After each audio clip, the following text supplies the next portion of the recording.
Beberapa hari yang lalu, secara tidak sengaja muncul di beranda saya seorang bapak-bapak bikin video tentang warungnya yang sepi.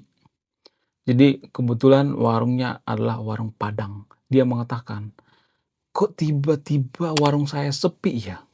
Kebetulan di daerah situ banyak orang yang, beragama minoritas ya, di daerah situ. Sehingga ya saat itu banyak yang tidak datang ya, langganan-langganan daripada warung Padang tersebut. Dari pagi sepi ya, nggak ada yang beli.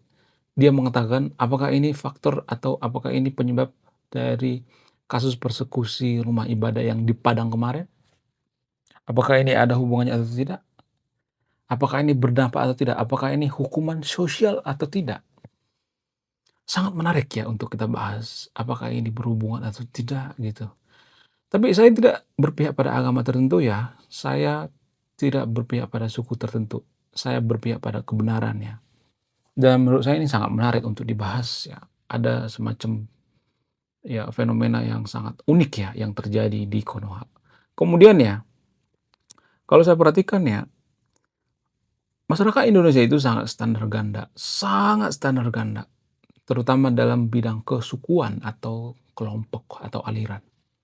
Contoh misalnya ya, ketika terjadi persekusi rumah ibadah di Padang kemarin itu, tidak hanya di Padang, di Cidahu juga seperti itu ya, ketika terjadi persekusi di Cidahu, maka orang-orang Sunda mengatakan, "Oh, orang Sunda nggak seperti itu. Oh, itu cuman oknum. Ah, nggak ada orang Sunda seperti itu. Nggak ada. Itu bukan Islam ya." Bukan. Selalu mengatakan seperti itu. Kemudian yang di Padang kemarin juga ya, orang-orang Padang mengatakan, "Oh, itu bukan orang Padang. Oh, itu mah hanya oknum. Enggak, itu mah bukan daripada kelompok kita itu mah. Ah, itu mah bukan muslim ya, bukan ya, bukan." Jadi orang-orang Indonesia itu biasanya selalu ya menghindar kalau ada masalah seperti ini. Mereka tidak pernah mengakui, ya.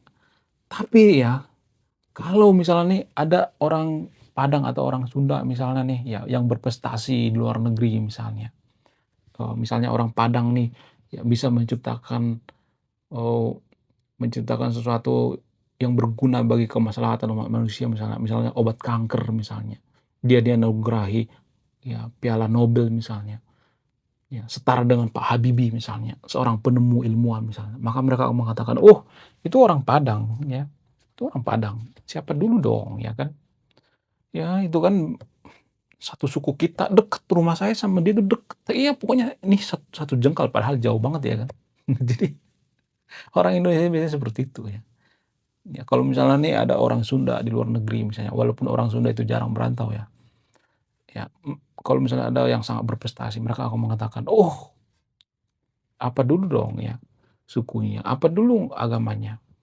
Ya umat muslim seperti itu kok ya, banyak penemu ya, kemudian banyak orang-orang hebat luar biasa. Apa dulu dong agamanya." Jadi ini semacam standar ganda banget ya.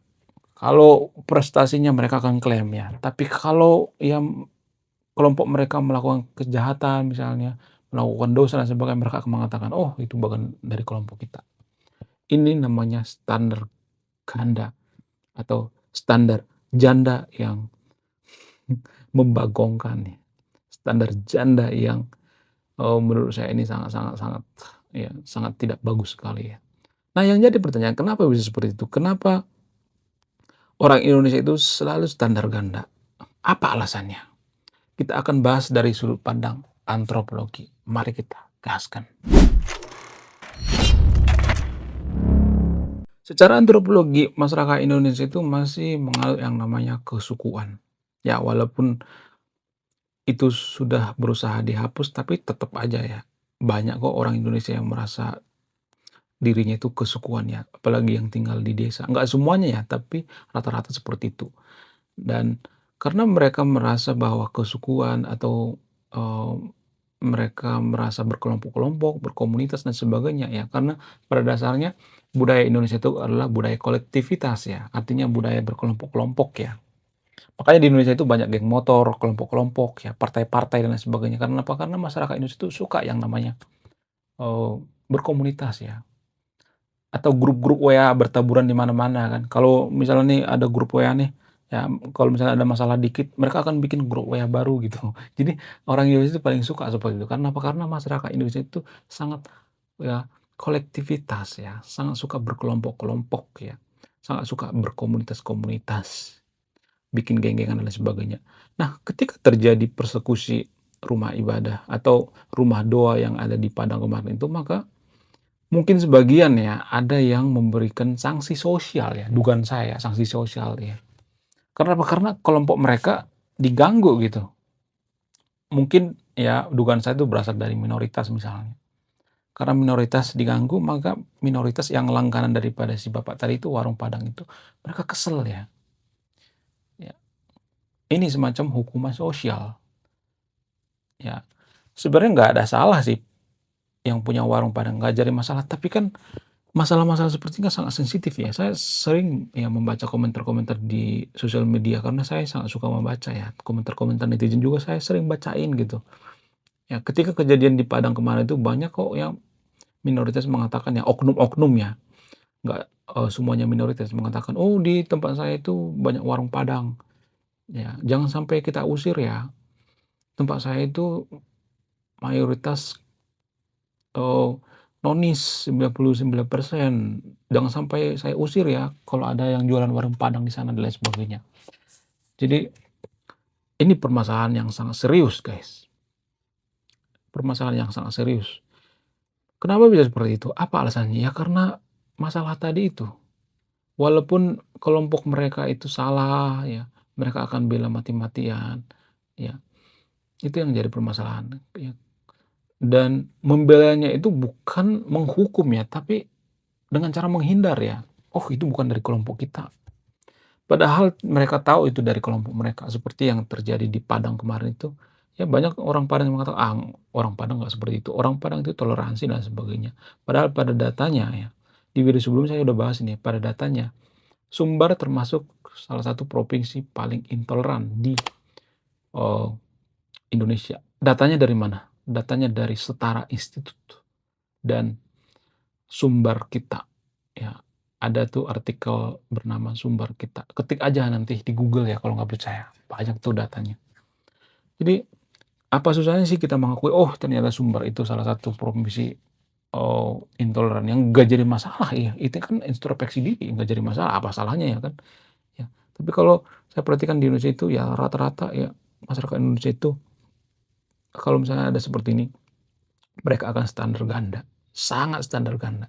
Tapi kalau misalnya ada orang Padang yang berprestasi di luar negeri misalnya, ya penemu misalnya, ya penemu ya, obat kanker itu misalnya, ya maka mengatakan, oh itu tetangga saya, oh itu teman saya dulu waktu kecil. Pokoknya dikarang semua hal. Oh, apa dulu dong sukunya, apa dulu dong agamanya. Mereka akan mengatakan seperti itu. Nah, yang jadi pertanyaan, kenapa bisa seperti itu? Apa alasannya?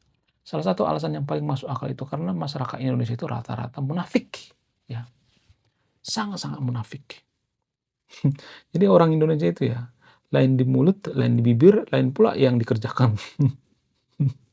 Jadi susah ya ngemegang omongan orang Indonesia.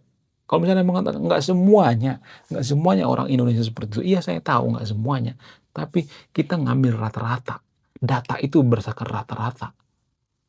Data dari mana? Data dari buku yang berjudul Manusia Indonesia, karya Mokhtar Lubis. Ya, Pak Mokhtar Lubis mengatakan bahwa ciri-ciri manusia Indonesia itu salah satunya adalah munafik, hipokrit, lain di mulut, lain bibir, lain pula yang dikatakan. Di belakang kita lain, dikata-katain, di depan kita ya sok manis gitu.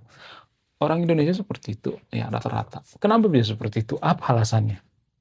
Kenapa banyak orang Indonesia itu yang munafik dan bermuka dua gitu? Alasan yang paling masuk akal itu karena kita itu bukan bangsa yang blak-blakan ya.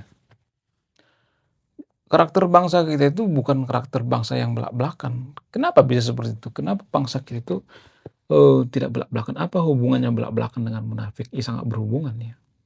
Jadi kalau ada orang yang belak-belakan itu dia jarang munafik ya, kenapa dia langsung ya memberikan atau dia langsung mengatakan yang sebenarnya, kalau A gitu. Ada sebagian suku-suku di Indonesia yang sifatnya blak-blakan, tapi rata-rata enggak blak-blakan, ya. Yang blak-blakan itu minoritas. Suku apa itu? Suku, Batak ya, orang Batak itu blak-blakan. Jadi orang Batak itu enggak semuanya tapi ya, sangat jarang yang namanya munafik. Kenapa? Karena mereka langsung to the point ya, blak-blakan. Itu karakter daripada orang Batak, blak-blakan. Beda dengan ya mayoritas suku di Indonesia, orang Batak, orang Papua itu blak-blakan biasanya. Karena apa? Karena mereka punya karakter seperti itu ya, ceplas-ceplos. Tapi tapi kan itu kan minoritas ya, pada mayoritasnya orang Indonesia itu nggak seperti itu ya. Makanya rencong itu di belakang, kenapa nggak di depan aja rencongnya? Ya karena nggak mau blak-blakan gitu. Kalian perhatiin nggak sih kenapa rencong itu di belakang? Kenapa, golok itu selalu di belakang kalau orang Indonesia ya? Kenapa ya? Karena orang Indonesia nggak mau blak-blakan. Susah ya, rata-rata orang Indonesia itu susah susah blak-blakan, nggak mau langsung to the point gitu. Ya makanya mereka dengan terpaksa bermuka dua, lain di depan, lain di belakang. Kemudian alasan selanjutnya karena apa? Karena menghindari konflik. Jadi pada dasarnya budaya Indonesia itu menghindari konflik sebenarnya. Kenapa orang Indonesia itu punya budaya, menghindari konflik? Karena orang Indonesia itu rata-rata nggak enakan, nggak enak ya. Ngapain sih negor-negor dia, nggak enak dan sebagainya. Jadi kalau misalnya ada orang yang persekusi rumah ibadah dan sebagainya itu, ya suka ganggu orang lain itu kan bukan budaya kita, itu budaya Arab jahiliyah sebenarnya itu. Ya karena kita dipengaruhi oleh budaya Arab jahiliyah sebenarnya, makanya banyak orang yang, mengganggu orang ibadah, persekusi, ya bubarin paksa, mempersulit izin rumah ibadah, itu sebenarnya budaya Arab jahiliyah tanpa disadari. Budaya orang Indonesia nggak seperti itu. Kenapa orang Indonesia itu nggak enakan atau tidak suka berkonflik? Karena kondisi geografis Indonesia itu sangat subur ya, di mana-mana ada banyak makanannya. Beda dengan yang ada di Timur Tengah misalnya. Timur Tengah itu kan kalau mereka nggak konflik, mereka nggak bakal bisa makan. Kalau mereka nggak memperebutkan satu sumur saja ya, mereka nggak bakal bisa survive. Jadi dalam tradisi agama di Timur Tengah itu atau orang-orang Timur Tengah itu, kalau nggak A, B gitu, kalau nggak hitam putih, ya kalau nggak hidup mati gitu, ya kalau nggak halal haram gitu. Jadi ada semacam, eee, hitam dan putih gitu, jadi nggak ada warna yang lain ya. Itu yang mempengaruhi kenapa, banyak orang yang mempersekusi rumah ibadah di Indonesia secara antropologi dipengaruhi oleh budaya Arab jahiliyah ya. Itu bukan budaya kita sebenarnya. Orang yang mempersekusi itu sebenarnya, ya mereka itu terlalu ya menyembah yang namanya budaya Arab. Itu saya melihatnya ya. Kemudian ya, apa alasan lain misalnya gitu, kenapa orang Indonesia itu sangat munafik? Ya karena penjajahan juga ya.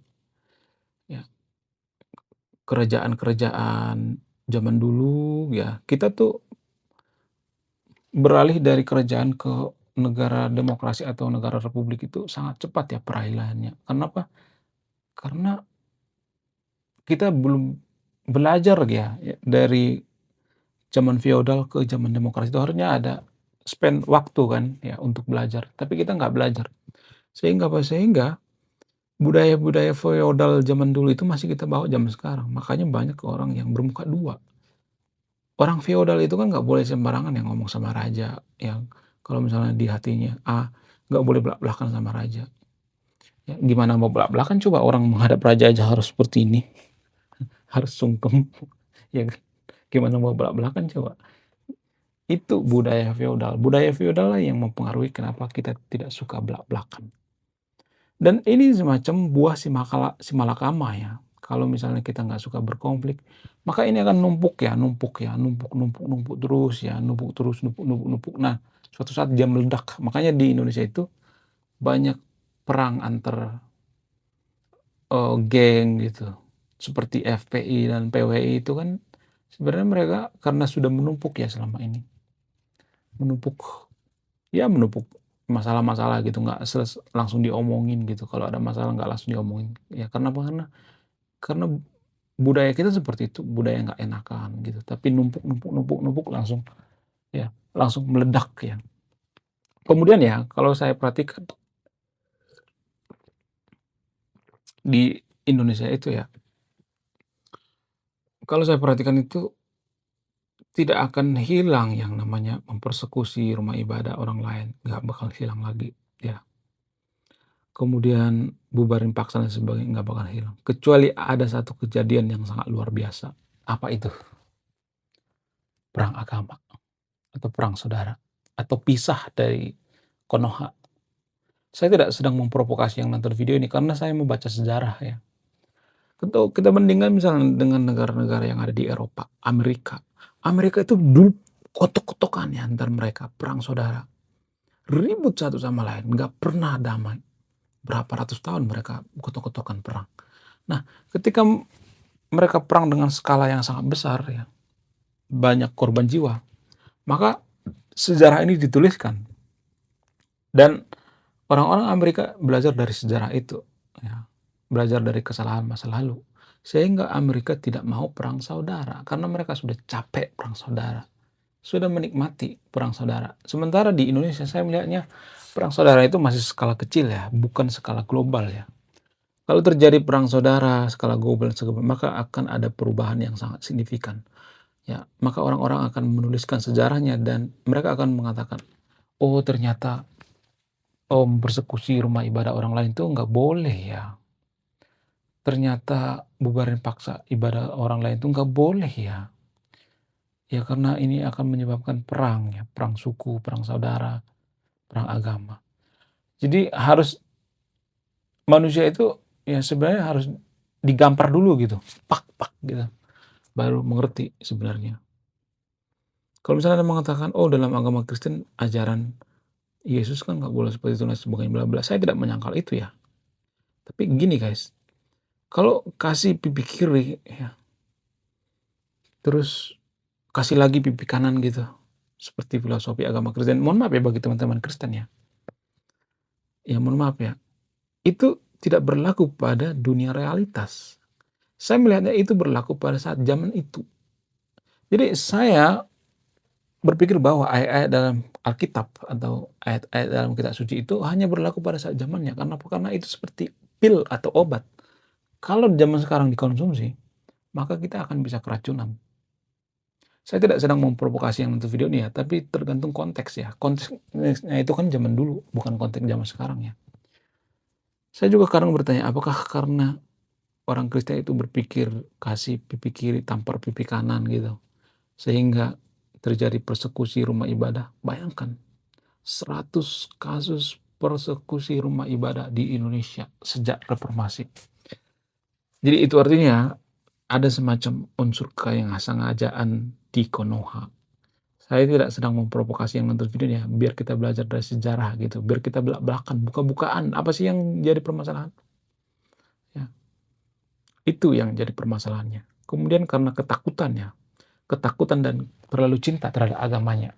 Jadi kenapa terjadi persekusi rumah ibadah itu? Karena mereka takut dimurtadkan, takut dengan kristenisasi, ya. Jadi orang Kristen juga jangan menggebur-geburkan ya, misalnya nih mualaf ya per tahun ini, mualaf 1 juta misalnya, jangan seperti itu.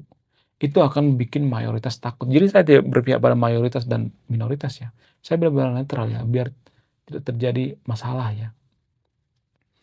Kemudian karena kecintaan, karena mereka cinta terhadap agama mereka ya, sehingga mereka melindungi agama mereka dengan cara ya, dengan cara menyingkirkan pesaingnya. Karena agama Kristen itu dianggap saingan yang paling berat ya. Kalau agama Kristen itu bukan saingan yang paling berat, ngapain dipersekusi coba? Mereka berpikir bahwa agama Kristen itu adalah agama yang, saingan yang sangat berat. Untuk, menyingkirkan saingan ini, maka perlu ada semacam menekel gitu ya, ditekel sama seperti main bola. Sikut sana, sikut sini ya. Ditekel ya, persekusi rumah ibadah yang ada di Konoha itu kan menekel itu namanya. Melemahkan ya, melemahkan lawan. Tapi Saya melihat ya, nggak ada tuh sejarahnya, jarang-jarang ya orang Kristen ketika dipersekusi jadi malas ibadah gitu, jarang-jarang ya. Jarang-jarang seperti itu ya. Saya melihatnya, ya maka kalau saya perhatikan ya, makin hari makin ya malah makin rajin ya saya melihatnya. Sama seperti kejadian yang ada di Romawi kuno. Dulu di Romawi kuno itu agama Kristen tuh dibully guys, minoritas. Nah karena mereka dibully, kemudian persekusi dan sebagainya, iman mereka semakin kuat. Orang-orang Romawi itu penasaran, kok gitu ya orang-orang Kristen ini. Nah, saat itu agama Kristen jadi agama resmi dalam Romawi kuno. Itulah alasan kenapa di Vatikan ada spesial ya, agama Kristen dikasih tempat yang spesial di situ karena Katolik Roma itu ya berasal dari Roma ya, bukan dari Yerusalem lagi tapi dari Roma. Pusatnya di situ ya. Karena apa? Karena ya itu mempengaruhi ya, mempengaruhi zaman Romawi kuno. Oke, sekian video ini ya. Terima kasih ya.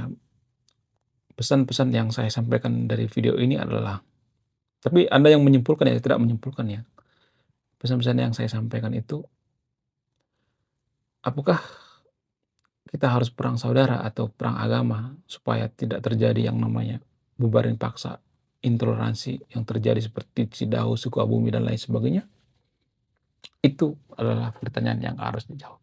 Silahkan tulis di kolom komentar ya. Saya Rekonoa, salam rasional.